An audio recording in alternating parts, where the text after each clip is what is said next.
In today's lecture, we will examine structure and role of fibrous or structural proteins. A structural or fibrous protein form cytoskeleton.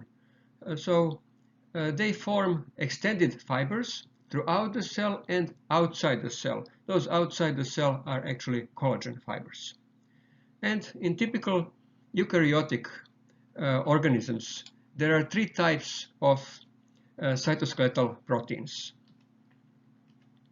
Those are microfilaments, and they have diameter of about 5 to 7 nanometers. Then intermediate filaments that have diameter of about 10 nanometers.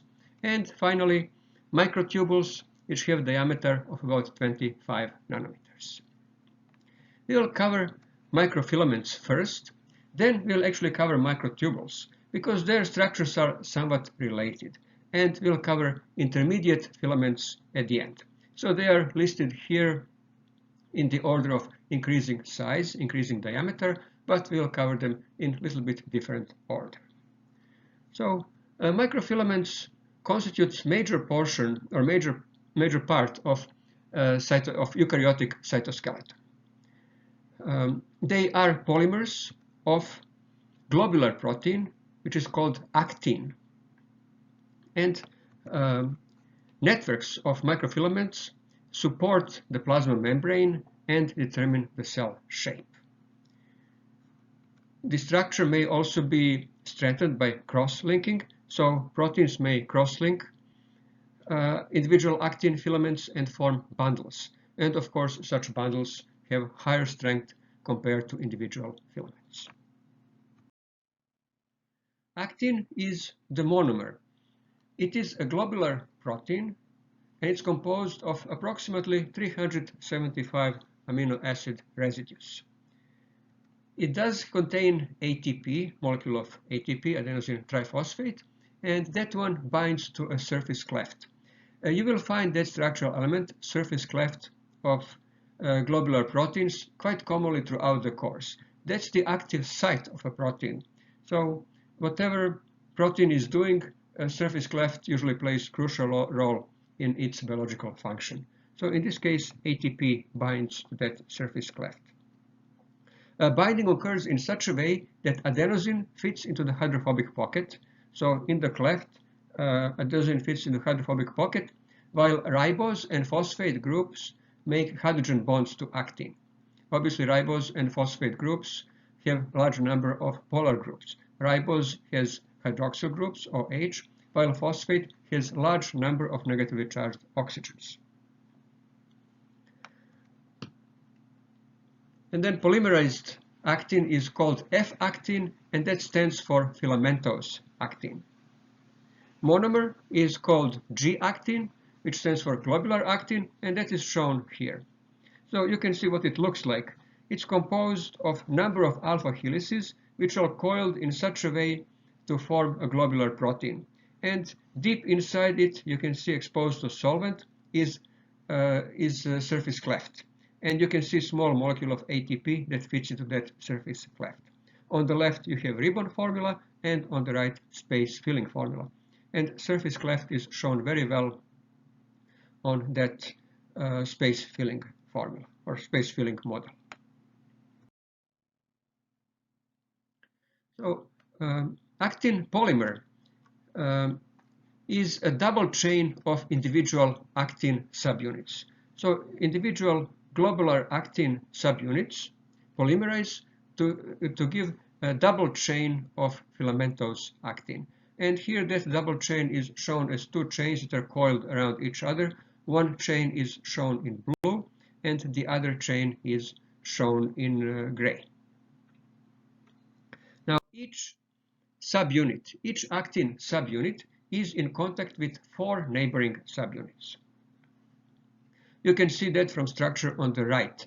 So those individual subunits are differently colored, and you can see, for example, that red one is in contact with 2 blue and 2 white subunits, white one in contact with 2 red and 2 blue, and blue in contact with 2 red and 2 white. They're all actin subunits, they are just differently colored so that you can see them. You can see that each one is in contact with 4 other subunits. You can also see from structure on the left that all the subunits have the same orientation. So nucleotide binding site, or cleft, points up. And the result is that a fiber has distinct polarity.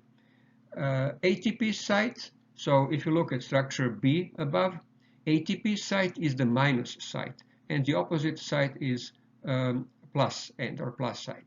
So chain itself has minus site, where ATP is exposed to the solvent, and the opposite end is plus end. Now, actin dimers and trimers are unstable, so initial polymerization is very slow. But once it starts, once longer chain forms, then polymerization is actually rather fast. Now, in the course of polymerization, subunits add to both ends. So actin subunits add to both ends of the chain, but addition is far more rapid at the plus end, at the end opposite from the ATP end. And polymerization is driven by hydrolysis of ATP, which means that hydrolysis of adenosine triphosphate to adenosine diphosphate provides energy that is needed for this reaction, for polymerization. And the reaction itself is actually autocatalytic, which means that filamentous actin, or F-actin, catalyzes this reaction. So once, and globular actin, G-actin does not. So once a filament forms, then it catalyzes the reaction of adding more units. That's why reaction is autocatalytic. When a product forms and product catalyzes a reaction that results in formation of more product, we call that autocatalytic reaction. There are some such reactions in organic chemistry. They are not very common, but in biochemistry they are actually more common. Now, most of the actin subunits inside microfilament that are already in microfilament contain ADP because it hydrolyzed in the course of polymerization. But the most recently added subunits contain ATP, which will be soon hydrolyzed. Now, ATP actin and ADP actin assume slightly different conformations, and proteins that interact with them can distinguish between the two. Now, microfilaments continuously grow and dissociate, and this process is reversible process. So polymers constantly extend the chain and dissociate from one or both ends. And it is possible for chain to grow at one end and to be dissociated at the other end. So it is possible that units are added to one end of the chain and the dissociation occurs at the other end. And if addition of subunits to one end matches the rate of removal at the other end, then we call that process treadmilling. We say that polymer is treadmilling. Basically, through addition and removal of the units, polymer is moving. It's moving in space. So treadmilling is one way for polymer to move. Now, under cellular conditions, equilibrium is way to the right, way towards F-actin. And so, if process were to proceed unchecked, very quickly all of the G-actin present in the cell would polymerize and only F-actin would be present. But actually, process is highly regulated. And so, for example, growth of the F-actin filamentous actin chains is limited by capping proteins. Also, certain proteins can sever microfilaments by binding to the chain and weakening actin-actin interactions, and that results to unwinding of the chain and eventually basically severing of the chain, cutting of the chain. So once chain is cut into two parts, unless newly exposed ends are capped by capping proteins, then subunits will dissociate and F-actin will dissociate into G-actin. Now, assembly and disassembly of microfilaments is regulated by, first, of course, capping, by capping proteins, also by branching. Filaments could branch and form various additional branches. Of course, severing, that would reduce the size of the filament. So I already mentioned that. So some proteins would cause severing, and that could result in either in formation of shorter microfilaments or complete dissociation. And finally, extracellular signals that are mediated by proteins could regulate assembly and disassembly of microfilaments.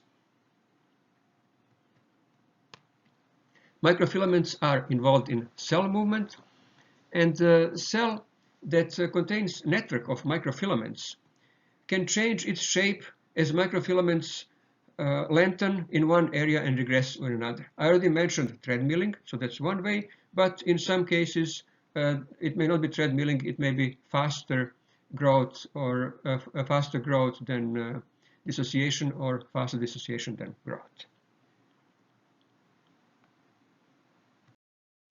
Microtubules are cytoskeletal fibers, and they're composed of globular proteins or tubulins. They allow a cell to rapidly change its shape by assembling and disassembling. Now, microtubule is actually a hollow tube, and its diameter is about 3 times that of the diameter of microfilament. It is much more rigid compared to microfilaments and much stronger. A microfilament is solid tube, or well, solid rod, actually, not solid tube, but solid rod. And that rod is actually pretty flexible. Microtubules are hollow. That's why they're called tubules. They are actually hollow tubes. And they are actually rather rigid. So rigidity is basically accomplished by utilizing quite considerable amount of material to form a tube.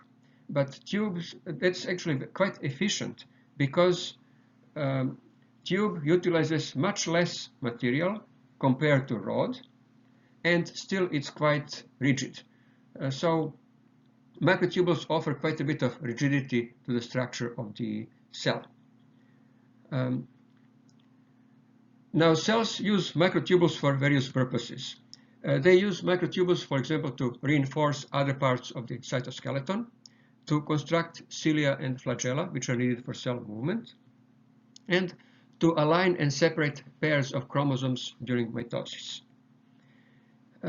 Monomeric unit for microtubule is protein called tubulin, and tubulin is each molecule of tubulin is composed of 2 monomers, of 2 subunits. So alpha tubulin and beta tubulin.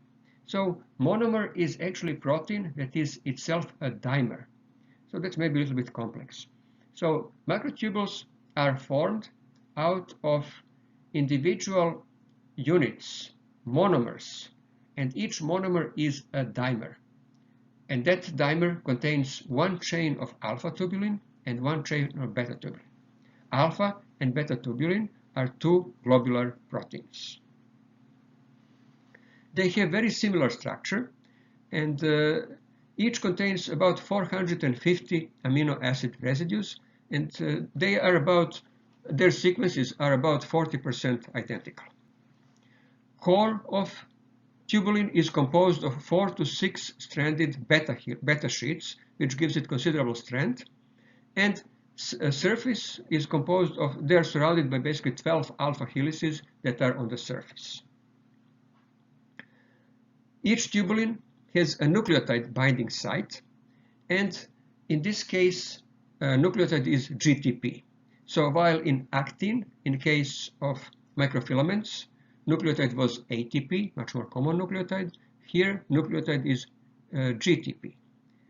And each subunit, alpha and beta tubulin, contains 1 molecule of GTP bonded to it. But only beta tubulin is exposed to the solvent. And so, as polymer is formed, only GTP of beta tubulin is hydrolyzed to GDP. One that is attached to alpha subunit remains in form of GTP. Now, after tubulin dimer is incorporated into a microtubule, then beta tubulin nucleotide is also sequestered or no longer exposed to the solvent. And now we're going to look at how microtubules are assembled. And process is actually rather complex. It begins with formation of short linear protofilament. So it's just a linear polymer of alpha and beta tubulin dimers. And then once that linear polymer reaches certain length, then such protofilaments, number of those protofilaments, align, attach itself to each other side to side, and they first form curved sheet. And as they grow, that curved sheet curves more and more, and when it reaches 13 protofilaments, basically it curves on itself and forms a hollow tube. And so that hollow tube is a microtubule. And then that microtubule continues to grow by adding individual dimers to both ends of the microtubule. And that's shown here in the illustration underneath. I got this illustration from the web. That was the best one I could find. There are probably some in English. This one is in French, but since it's pictorial and it's pretty obvious what's going on, I don't think you will have any difficulty understanding it. In a microtubule, we can identify two ends. Positive end is one that terminates in beta tubulin.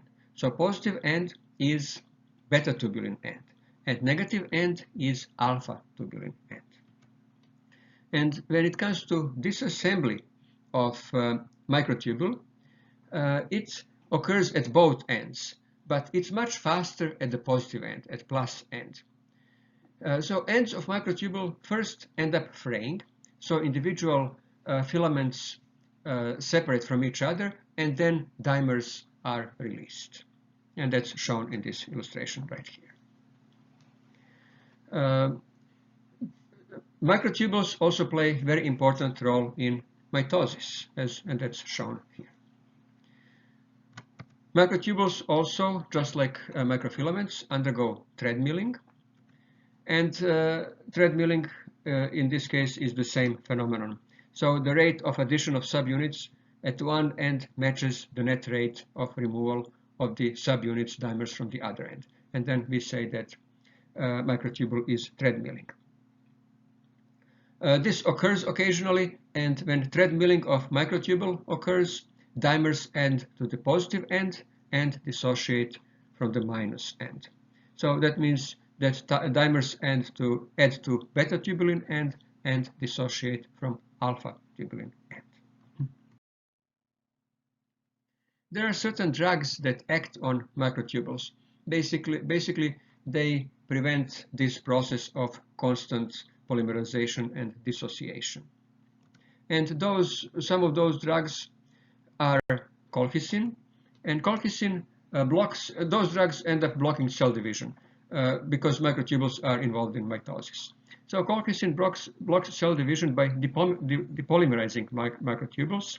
So it binds to the interface of alpha and beta tubulin on the inside of microtubule, and that weakens the contact between the protofilaments.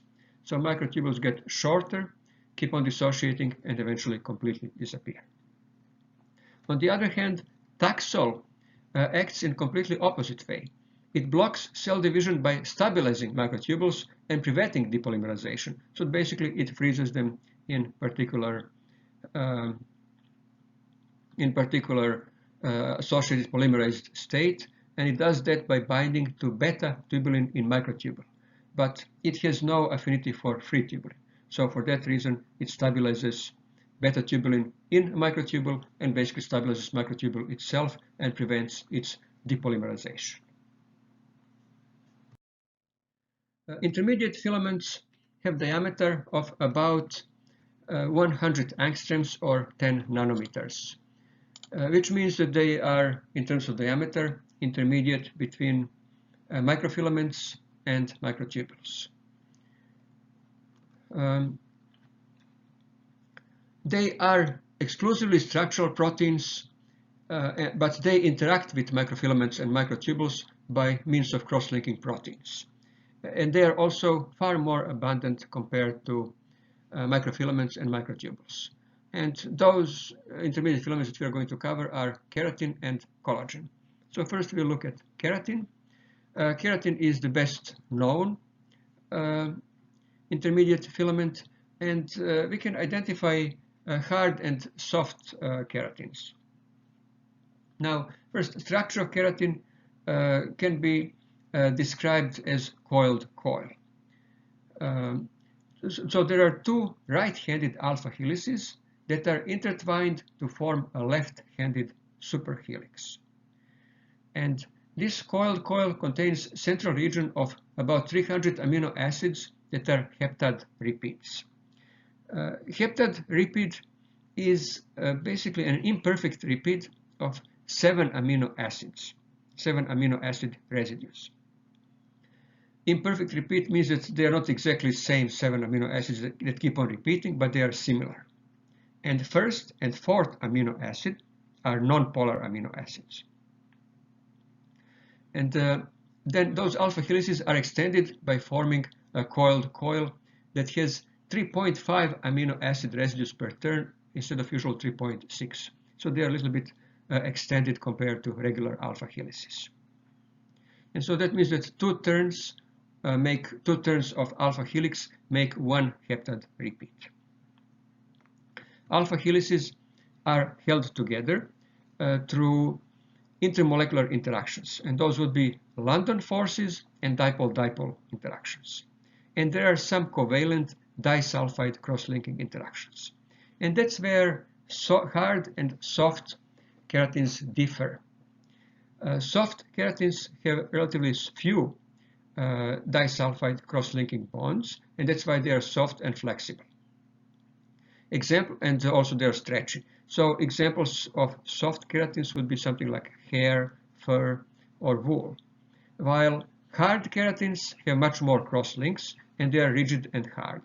Examples would be horns, claws, hooves, also nails. Our nails are hard keratin.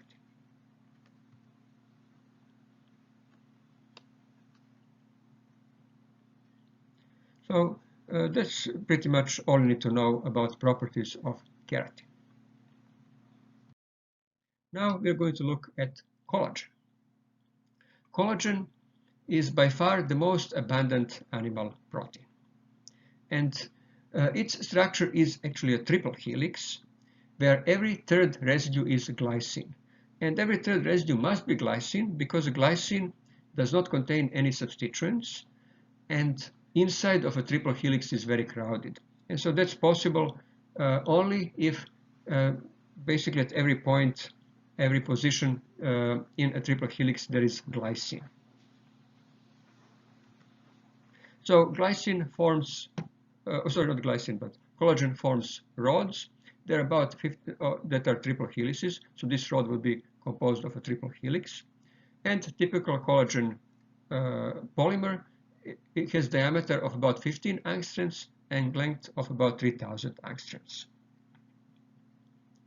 Collagen is extracellular protein and has about 1000 amino acid residues. There are a number of different types of collagen. There are at least 19 different types of collagen.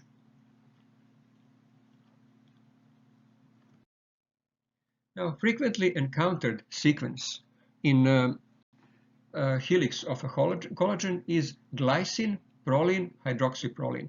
Note that hydroxyproline is not one of those common 20 naturally occurring amino acids. So that would be a proline that has been hydroxylated.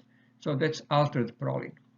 Now, these triplets form individual, very narrow left-handed helix.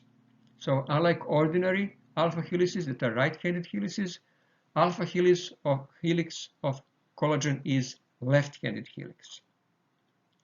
Repulsion between proline and hydroxyproline forces chain into helix. So left-handed helix is actually a consequence of repulsion between proline and hydroxyproline, while ordinary, as we had covered earlier, ordinary right-handed alpha helix is a consequence of stabilization through intramolecular hydrogen bonding. In a collagen, 3 left-handed helices wind around to form a right-handed triple helix, and that's shown here. So each individual alpha helix, you can see how extended it is and how narrow it is a left-handed alpha helix. But they coil together to form this triple helix. They coil together like a rope to form right-handed triple helix. And this triple helix is stabilized by interstrand hydrogen bonds. That means hydrogen bonds between different strands. Common hydrogen bonds in collagen are glycine-glycine hydrogen bonds and glycine-hydroxyproline hydrogen bonds. And that's why hydroxyproline is important for structure of collagen, because hydroxyproline holds collagen fibers together. But there are no intrastrand within the same strand hydrogen bonds, unlike ordinary right-handed alpha helix, as already mentioned. Chains are parallel to each other, but they are staggered by one residue. And that way, glycine appears at every position along the axis, and that makes actually this structure of collagen possible, because structure is very crowded, but because glycine is at every position along the axis, this crowded structure is possible.